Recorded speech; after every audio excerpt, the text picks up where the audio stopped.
And today's Bible study comes from Matthew chapter 22, verses 23 through 33, and it reads as follows.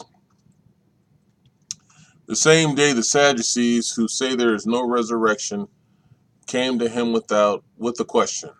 Teacher, they said, Moses told us that if a man dies without having children, his brother must marry the widow and raise up offspring for him. Now there were 7 brothers among us. The first one married and died, and since he had no children, he left his wife to his brother.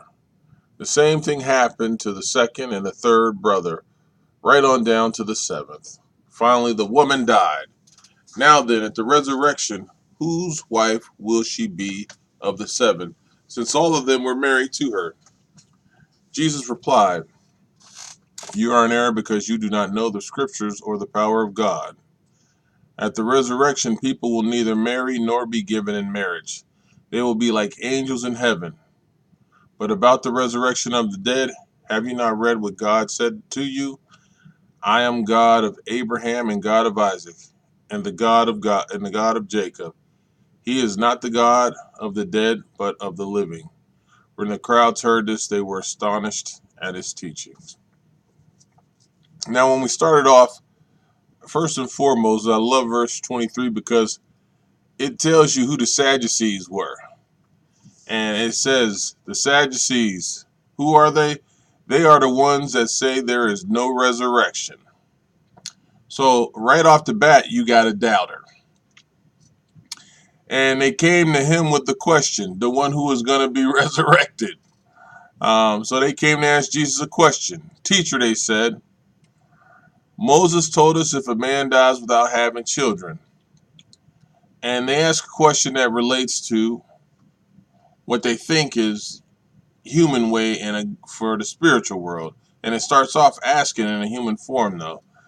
If a man dies without having children, his brother must marry the widow and raise up offspring for him. So they went back to the old ways, and they see that if somebody was to die, the brother's wife was die, his brother was to marry his wife, the widow.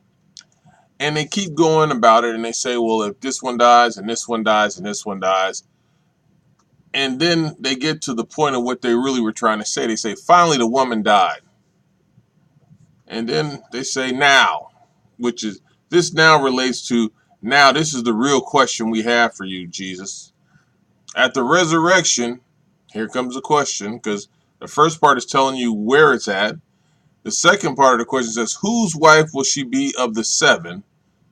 And then they give a reason why they asked that, and that's because since all of them were married to her. And of course, they were thinking as men think. But Jesus replied to him in a different format. First of all, he told him, you're wrong, you're in error, because you don't know the scriptures and the power of God. First of all, you know they don't know the power of God, because if you look back at verse 23, it says who the Sadducees are.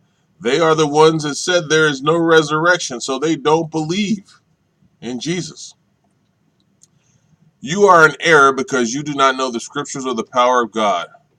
Then he tells them, at the resurrection, people will neither marry nor be, given in marriage. That time of life is over.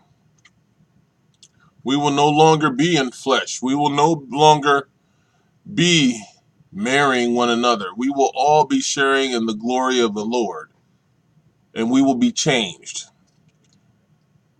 And it tells you they will be like the angels in heaven. Well, if you're going to be like the angels in heaven, you know I'm not going to be in this physical body, and the angels aren't marrying. And if I'm going to be like them, I can't be like man. And then he says, but about the resurrection of the dead, because there's a thing with this resurrection of the dead. You think these people are still dead. Have you not read what God said to you? I am. And he starts telling them who God is and what he said to them. And God said, I am the God of Abraham, the God of Isaac, and the God of Jacob. But what God is not is the God of the dead, but the living. So even their mindset was wrong to think that they would be dead at the resurrection. They will be alive with the Lord. And it won't be the same as you are here right now. You will be changed. And you can tell you will be changed, one, by the word. It tells you in Corinthians that you will be changed in the twinkling of an eye. It tells you right here that you will be like the angels in heaven. Look at yourself right now. You are not like the angels in heaven. And when the crowds heard this, they went crazy. They were astonished at his teaching because once again, he spoke with authority and knowledge, and he expressed it in a way that, once again, taught those who tried to question him or trick him a lesson. Amen.